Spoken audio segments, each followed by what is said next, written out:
So many companies trying to create this innovation culture. I think what it really comes down to is having the right atmosphere in your team. So having this kind of enabling people to play around with different thoughts, to express their opinions, to have what is it called? I'm forgetting the official word for it, but to have no fear of being judged. If you are afraid of how your boss judges you for this, you're less likely to voice your opinion and voice your ideas. I think enabling that kind of atmosphere is one, and the second one I think is just really deeply listening to customers.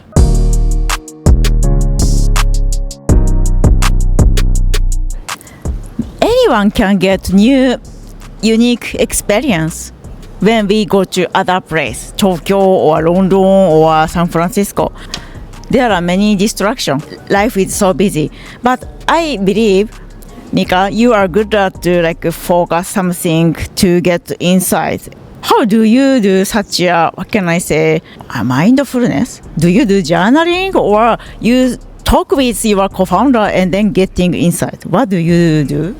Yeah, that's an interesting one. How do you enable constant creativity, innovation in your team, right? That's a very tricky question. I think so much research about it, so many companies trying to create this innovation culture. I think what it really comes down to is having the right atmosphere in your team. So having this kind of enabling people to play around with different thoughts, to express their opinions, to have what is it called? I'm forgetting the official word for it, but to have no fear of being judged, sounding silly, like, oh, what if we do X, right? If you are afraid of how your boss judges you for this, you're less likely to voice your opinion and voice your ideas. So creating this very healthy atmosphere where people can voice ideas. Sometimes if you silence it too much, people are not there. They're so fearful of it that they will not even think it, because it's like, oh, I should be very focused. This is what I'm building, and right. So I think enabling that kind of atmosphere is one, and the second one I think is just really deeply listening to customers. So the world is so big, and then you have a certain vision. Like I'm serving agencies that are doing marketing services in Tokyo, for example, and so listening to to an e-commerce shop in Korea is not gonna help you. I mean, sometimes it can help you just to draw some inspiration, but it's better to listen to your customers, understand what their problems are, maybe draw some inspiration from other models, but deeply focusing on customers, listening to their needs. Most of the time, customers will always tell you about something that doesn't work in their lives. Then it's also your job to validate, like, how big of a problem is it? How badly do they need it? Are they gonna pay extra for something like this, right? And so combining this data points with a very healthy atmosphere, ideally, I think in my view, should foster innovation.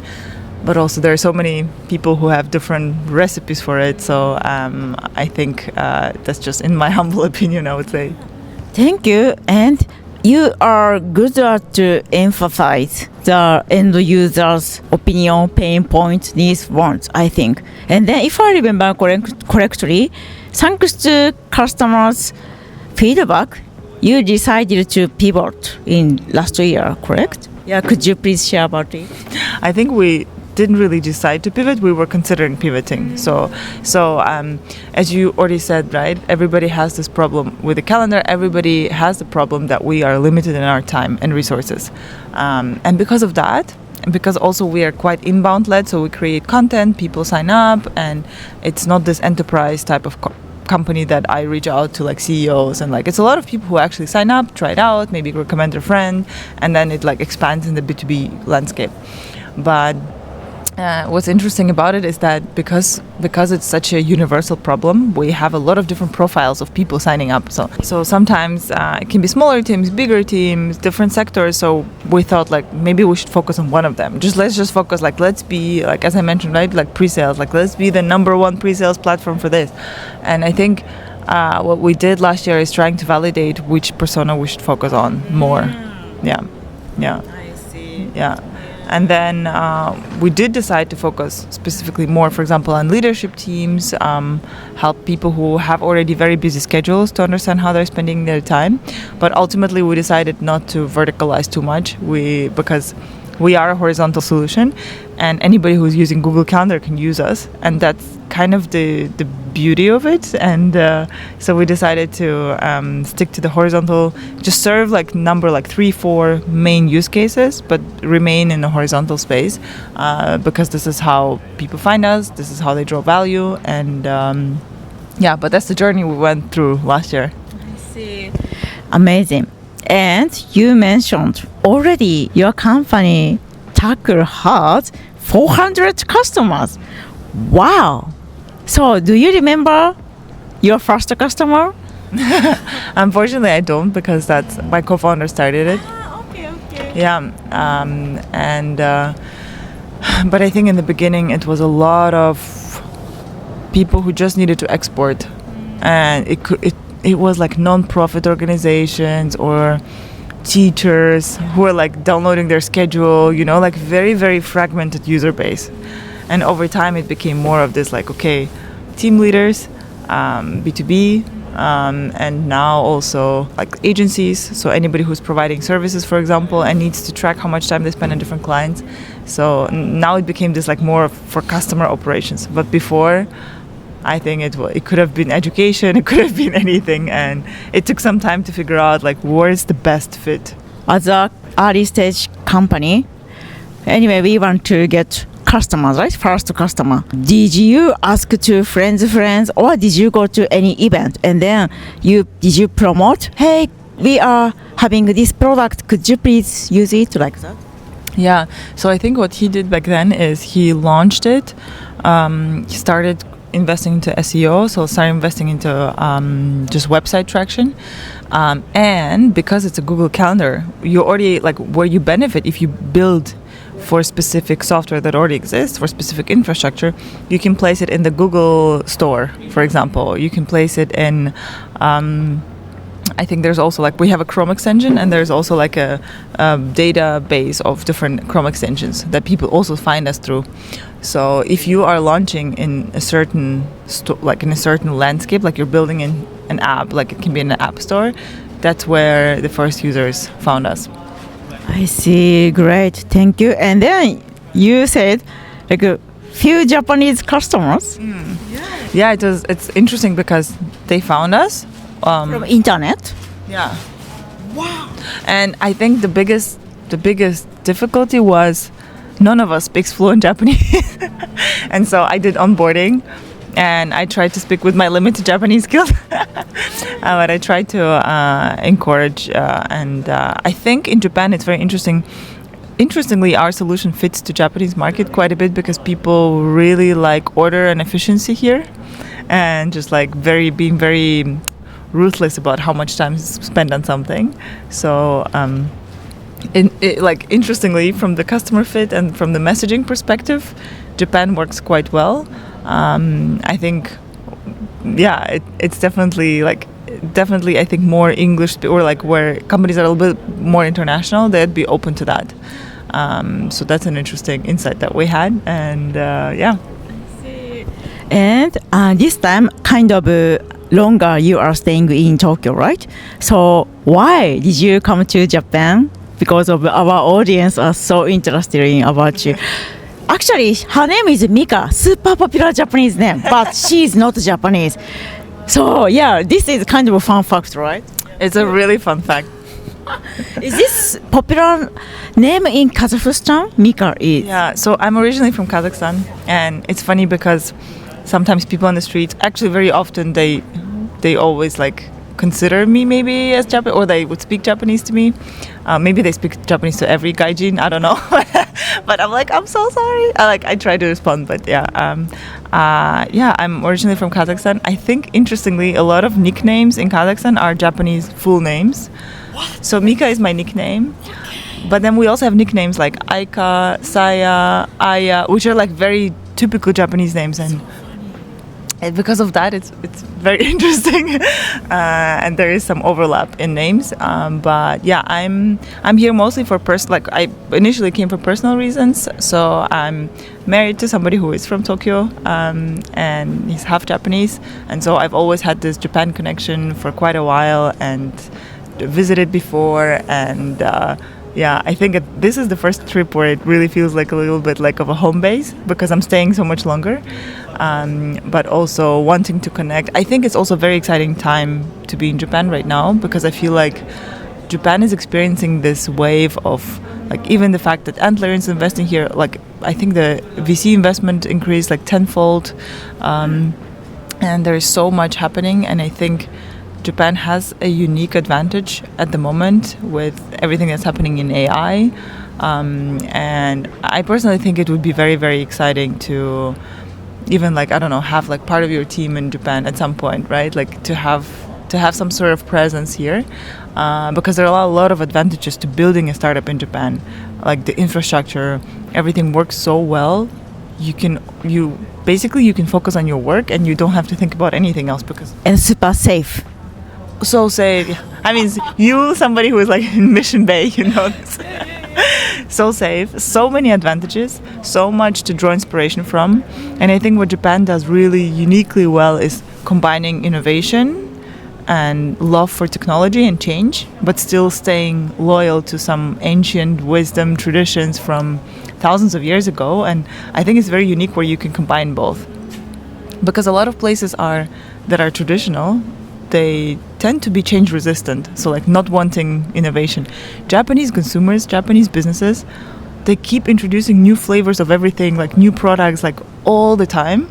And it's so inspiring to be here, to feel the pace of change and simultaneously to see how people also do something that the society has done like for thousands of years, right? And I think that's it's a nice environment to be in if you're creating something new. Like what are the fundamentals that have to be true always, and where do I have the flexibility to create something new?